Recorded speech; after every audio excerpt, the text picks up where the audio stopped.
sebagai sebuah persekutuan, sebagai jemaat, tentulah kita mengidamkan keteraturan. Tidak ada di antara kita yang menginginkan jemaat kita ini kacau balau. Pasti semuanya rapi tersusun. Ada pendeta, ada majelis, ada petugas-petugas yang sudah diatur setiap hari Minggu.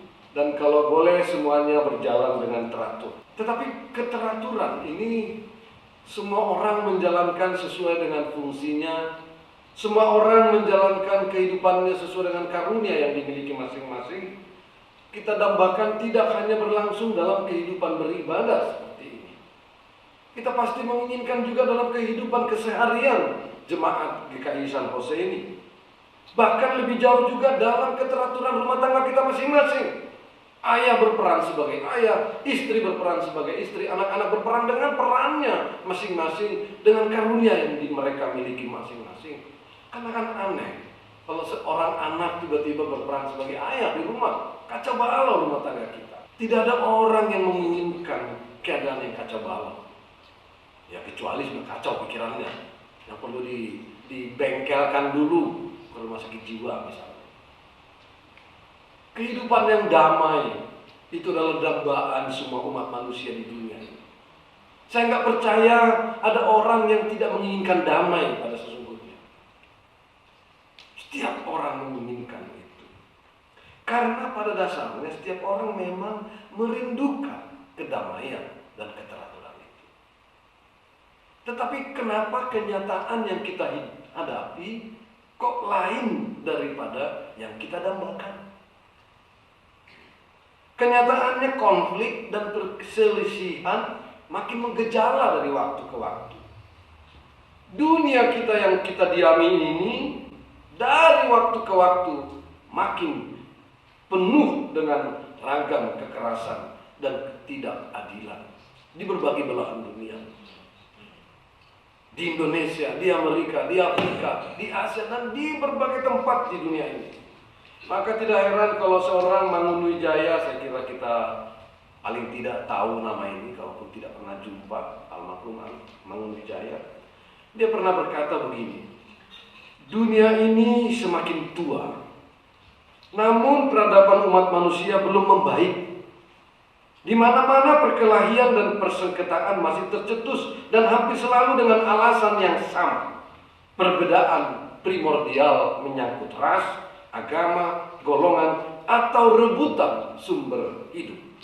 Semua itu juga yang selalu mendasari perseteruan dan peperangan kelompok masyarakat kuno yang hidup di zaman batu sampai sekarang, kata Romo Mangun. Ya sekarang ini kita memang semakin risau di dunia ini. Bahkan di Amerika ini juga saya mengikuti berita-berita di koran, di media. Hampir semua orang makin risau oleh perkembangan peradaban yang utamakan jumlah penganut agama. Peradaban yang memenangkan mereka yang bersuara keras berhadapan dengan mereka yang tidak memiliki kesempatan untuk bersuara. Peradaban yang memenangkan mereka yang hidup mapan berhadapan dengan mereka yang terpinggirkan. Makin hari dari waktu ke waktu di Amerika ini saja misalnya, pemerintah tuh makin khawatir, makin membatasi jumlah pengunjung imigran ke Amerika. Ini juga karena perlombaan peradaban. Ada semacam ketakutan kepada orang-orang Asia, ada semacam ketakutan kepada kelompok agama tertentu yang dicap radikal dan sebagainya. Ini bagian dari perkembangan peradaban dunia kita yang semakin berlomba-lomba mengedepankan peradabannya masing-masing. Peradaban yang sedemikian ini pada gilirannya akan semakin menumbuhkan perselisihan, kebencian, balas dendam. Sebuah peradaban yang membuahkan budaya kematian daripada budaya yang menghidupkan. Kristus yang hadir dengan peradaban yang menghidupkan itu berhadapan kini dengan peradaban yang kita kembangkan sendiri, peradaban yang menuju kematian. Dalam skala yang lebih kecil kita melihat peradaban dunia. dalam skala yang lebih kecil, komunitas-komunitas kita juga, persekutuan-persekutuan kita juga mengalami hal yang kurang lebih sama. Perselisihan di antara jemaat juga muncul sekedar karena perbedaan pendapat. Karena yang satu memaksakan pendapatnya, memaksakan kelebihannya, memaksakan kehendaknya. Yang tak jarang perbedaan pendapat ini juga menimbulkan perpecahan pun di tengah-tengah jemaat-jemaat kita. Saya mendengar banyak tentang jemaat-jemaat kita di New York, di Washington, di Los Angeles, di California, di Colorado. Betapa mudahnya ternyata jemaat-jemaat Indonesia. Saya tidak sedang mengatakan GKI Sampos. Betapa mudahnya jemaat-jemaat kita yang hanya terdiri dari 30 kepala keluarga tiba-tiba pecah dua. Yang dua pecah ini tiba-tiba lagi sudah pecah lagi. Menjadi 3, menjadi 4. Saya pernah mengunjungi satu kota di Amerika ini. Dari satu denominasi gereja, hanya 30 rumah tangga di kota itu. Mereka terbagi atas 3 jemaat. Dan saya mengunjungi ketiga-tiganya, berkhotbah di ketiga-tiganya. Gak mau dipersatukan. Masih bisa bersekutu begini, berdoa dengan firman Tuhan, dipersatukan, gak mau. Hal yang kurang lebih sama seperti ini juga terjadi ternyata di jemaat mula-mula sekitar 2000 tahun yang lalu. Korintus terjadi, di Tesalonika terjadi, di Efesus juga terjadi. Suasana perbedaan pendapat, perselisihan yang diancam oleh perpecahan juga sedang terjadi di Efesus, di mana surat ini sedang ditujukan oleh Paulus. Memang di beberapa tempat Paulus berkeliling mendirikan jemaat di sana sini. Begitu dia tinggalkan jemaat itu, segera saja muncul perbedaan-perbedaan pendapat. Ada pengelompokan berdasarkan suku, Yahudi dan non-Yahudi. Orang Kristen berasal dari keyahudian, dan orang Kristen dan berasal dari yang non-Yahudi. Ada pengelompokan berdasarkan siapa yang membaptis mereka. Ada yang membaptisnya Apolos, ada yang membaptisnya Paulus, dan yang lain-lain. Kami kelompok ini, kami kelompok itu. Terjadi di Korintus misalnya. Ada juga perbedaan pendapat, pengelompokan karena kegemaran tertentu. Karena hobi, ukuran kita sekarang barangkali. Yang hobi badminton, yang hobi balik bola voli, berantem, ini lebih bagus untuk kesehatan tubuh misalnya di zaman sekarang. Kalau mereka enggak, ada yang gemarnya karunia roh, berbahasa roh. Ada yang penggemar karunia bernubuat. Oh yang itu, bernubuat ini lebih penting, yang ini bahasa roh lebih penting. Sampai gontok-gontokan. Masing-masing orang menganggap karunia yang dia miliki atau penggemar karunia ini yang paling benar dan mau meniadakan karunia-karunia yang lain. Ini yang sedang terjadi juga di jemaat Efesus. Peradaban yang ingin memenangkan pendapat sendiri. Peradaban yang memaksakan kelompok sendiri. Yang menonjol dalam setiap perselisihan dan pengelompokan tersebut, termasuk di jemaat Efesus, adalah kecenderungan hanya membenarkan dan mengutamakan diri dan kelompoknya. Dan pada saat yang sama meniadakan orang dan kelompok yang berbeda darinya. Dan peradaban yang seperti itu terus terjadi sampai sekarang di abad modern ini. Baik itu antar negara, antar kelompok, antar agama, antar suku, antar ras. Peradaban seperti itu yang kita pelihara sampai sekarang. Dan jika hal yang seperti ini berlarut-larut, akan mengakibatkan dampak buruk di tengah-tengah gereja. Dan ini yang dikhawatirkan oleh Paulus. Kesombongan rohani akan terjadi. Elitisme kelompok pemenang akan terjadi. Kekacauan komunitas. Dan tentu kebingungan bagi masyarakat di sekitar. Itu pasti terjadi. Menarik sekali saudara-saudara cara Paulus dalam menanggapi hampir semua permasalahan di jemaat-jemaat. Tidak hanya di Efesus ini, juga di jemaat-jemaat lain. Satu ciri yang menonjol dari penyelesaian masalah oleh Paulus, hampir jarang sekali dia tiba-tiba mengatakan, oh ini salah, ini yang benar. Dan demikian. terutama dalam berhadapan dengan orang-orang yang berselisih paham hanya karena masalah karunia itu, dia hanya mengatakan di 1 Korintus misalnya, berusahalah memperoleh karunia-karunia yang lebih utama lagi.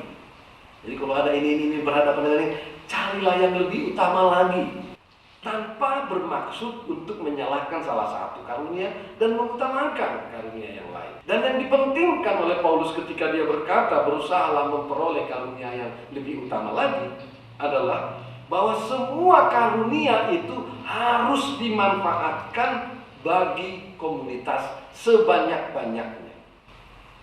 Artinya, mana karunia yang membawa manfaat lebih besar dan lebih langsung bagi orang lain. Dalam kaitan inilah Paulus mengajak seluruh jemaat. Dalam bacaan kita tadi cukup jelas. Saya nggak perlu perjelas lagi sekarang. Yang udah jelas kalau dijelas-jelasin lagi nanti malah makin nggak jelas. Biasanya khotbah berputar-putar begitu akhirnya jemaat jadi tidur. Bacaan kita tadi sangat jelas.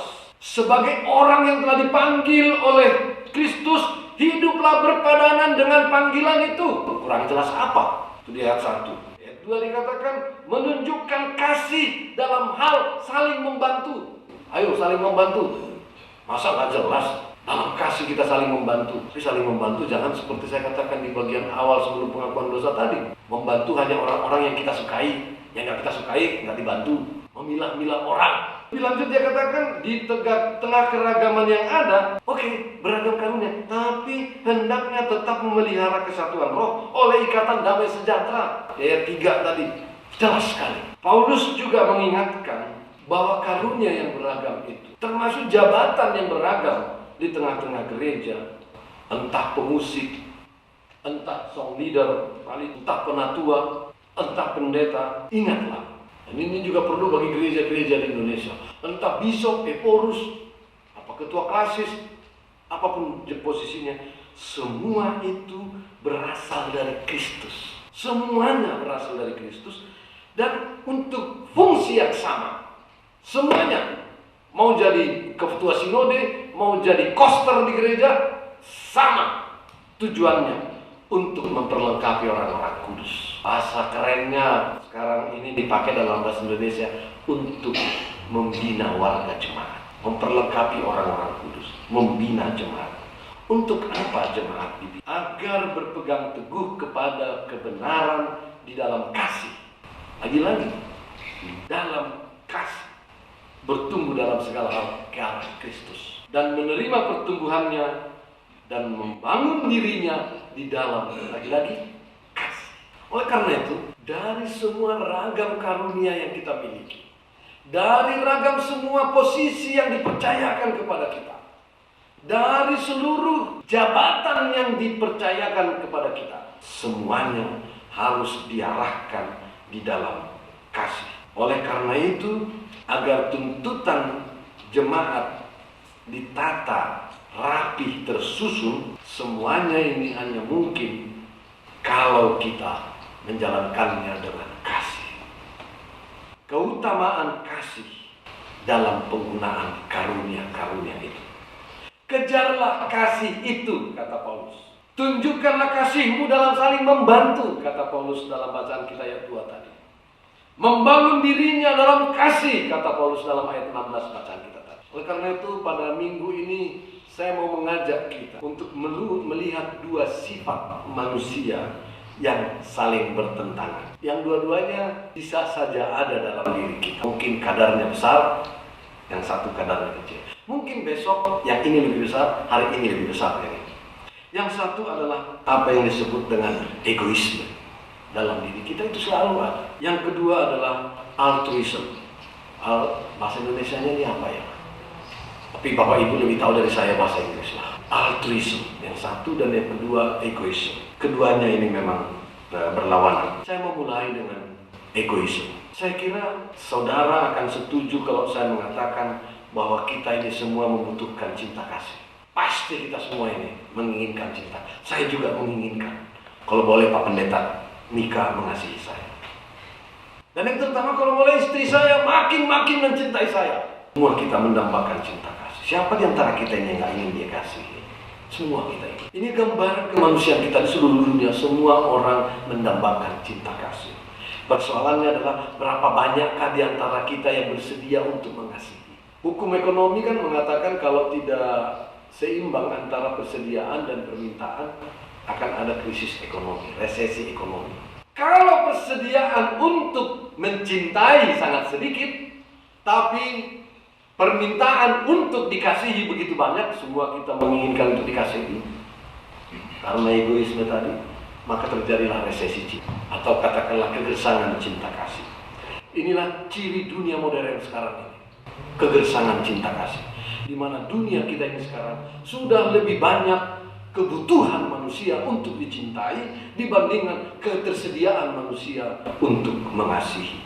Inilah kesulitan terbesar kita sekarang sebagai umat manusia. Kita semua dijebak oleh kecintaan kita atas diri kita sendiri. Dan inilah yang mengakibatkan banyaknya percekcokan, perselisihan, termasuk keretakan dan perselisihan rumah tangga juga bersumber dari semakin gersangnya cinta kasih ini.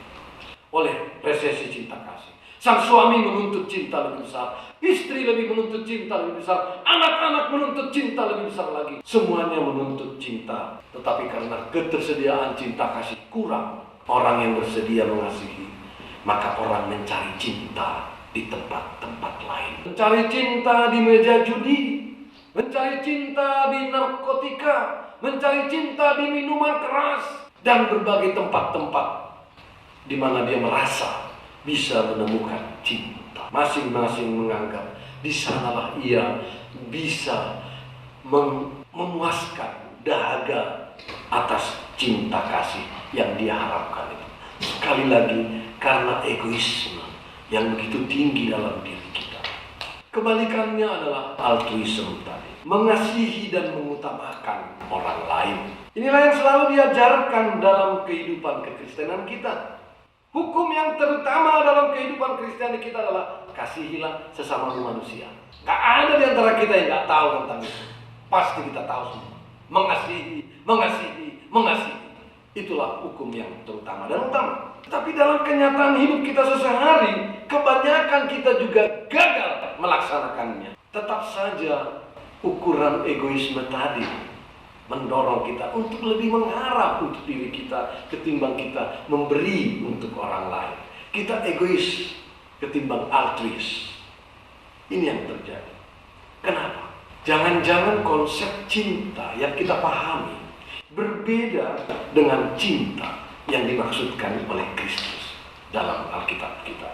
Dalam kehidupan kita, jangan-jangan cinta kita berbeda dengan cinta yang diteladankan oleh Kristus. Bagaimana itu cinta itu? Cinta kasih yang dimaksudkan oleh Kristus, mengasihi, ini berbeda dengan apa yang sering dikumandangkan oleh lagu-lagu.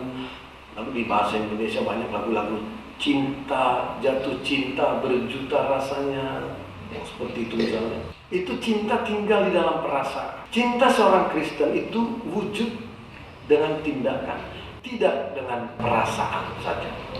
Itu yang disebut dengan agape. Dalam Yohanes 3 ayat 16, begitu besar kasih Allah akan dunia ini sehingga ia mengaruniakan anaknya. Itu tindakan konkret. Efesus 5 ayat 25, begitu besar kasih Kristus akan jemaat sehingga ia menyerahkan nyawanya. Tindakan konkret, menyerahkan nyawanya. Oleh karenanya mengasihi, mencintai itu adalah sebuah tindakan konkret, bukan soal perasaan. Dan tindakan konkret itu berupa pengorbanan. Itu sebabnya cinta terbesar yang pernah direkam oleh dunia ini berlangsung di Golgota. Saya bahkan berkali-kali, cinta terbesar yang pernah direkam oleh dunia ini bukanlah cinta ala Romeo dan Juliet seperti kisah Shakespeare. Justru di Golgota, di sana tidak ada hujan rintik-rintik yang menambah kemesraan. Tidak ada rembulan yang membuat syahdunya kianat. Yang ada adalah cinta yang penuh bahaya, tercurahnya darah, pengorbanan yang berdarah. Cinta kasih yang syarat dengan kerelaan memberi dan keberanian berkorban, seperti itulah cerminan cinta kasih seorang yang altruis, tidak mengharapkan balas jasa. Yang kebalikannya egoisme adalah berbuat sesuatu agar dengan itu dia memperoleh balasan. Tetapi yang altruisme ini berbuat sesuatu karena memang harus demikianlah. Kenapa? Karena Kristus sudah berbuat kepada saya. Maka saya tidak perlu balasan lagi. Saya yakin itu yang mendasari rencana exclusion kita, termasuk aksi sosial yang akan dilaksanakan nanti ke Bondowoso. Saya nggak yakin GKI Sandi Hose sedang mengharapkan balasan dari Bondowoso Jawa Timur. Enggak kan? Itu bukti pengasihan Kristus ada dalam hidup kita. Dan olehnya kita mengasihi tanpa mengharapkan balas jasa. Kalau kita tidak banyak menuntut, tapi sebaliknya memberi, alangkah indahnya rumah tangga kita masing-masing. Kalau istri tidak menuntut tetapi memberi, kalau suami tidak menuntut tetapi sebaliknya memberi, rumah tangga kita akan indah sekali. Tetapi kita selalu memang mengangankan berbuat untuk memperoleh. Hanya ada satu kunci untuk itu, saudara-saudara. Keluar dari kecintaan kita akan diri kita sendiri. Tidak usah khawatir, Kristus telah mengasihimu, mengasihi saya, mengasihi kita semua. Dan kasihnya selalu baru tiap pagi. Kasihnya tidak pernah berkesudahan. Oleh karena itu tidak usah khawatir Anda kehabisan kasih dengan mengasihi orang lain, dengan mengampuni orang lain sebanyak-banyaknya. Tidak peduli orang itu mau berubah atau tidak, tidak peduli orang itu mau berterima kasih atau tidak. Pokoknya ampuni setiap orang, kasihi setiap orang, maka hidupmu akan berlimpah. Karena kasih Kristus tidak ada batasnya, selalu baru setiap pagi. Dan itu ditawarkan kepada kita. Tetapi tawaran kasih Kristus ini, saudara-saudara, bukanlah tawaran yang murahan. Tawaran kasih Kristus ini adalah tawaran yang penuh pengorbanan. Kasih Kristus itu penuh pengorbanan buat kita semua. Oleh karena itu kasih Kristus itu, undangan atas kasih itu harus kita respon dalam hidup kita, agar dengan demikian dia mempunyai makna. Tanpa merespon kasih itu dengan mengasihi sesama, dengan berbuat sebanyak mungkin dalam hidup ini, pengasihan Kristus itu menjadi sia-sia dalam kehidupan kita. Alangkah malangnya, saudara-saudara, kalau kita yang sudah dipilih oleh Kristus, oleh kita yang sudah diangkat menjadi pewaris kerajaan Allah, tidak hidup di dalam kasihnya itu. Oleh karena itu, saudara-saudara, pada siang hari Kristus telah mengaruniakan begitu banyak karunia kepada kita. Kita dikaruniai bakat yang berlimpah dalam hidup kita. Kita dikaruniai kesempatan yang berlimpah dalam hidup kita. Kita dikaruniai dengan beragam anugerah dalam hidup kita, untuk satu panggilan, mengasihi. Dan ini akan mempersatukan jemaat kita. Ini akan memperindah komunitas kita. Ini akan memperindah rumah tangga kita. Ini akan mengutuhkan rumah tangga kita. Ini akan menggenggam hati yang terasing dalam rumah tangga kita masing-masing. Tawaran Kristus berlaku kini kepada saudara, kepada saya, kepada kita semua. Kristus sudah mengasihi saudara dan akan terus mengasihi saudara.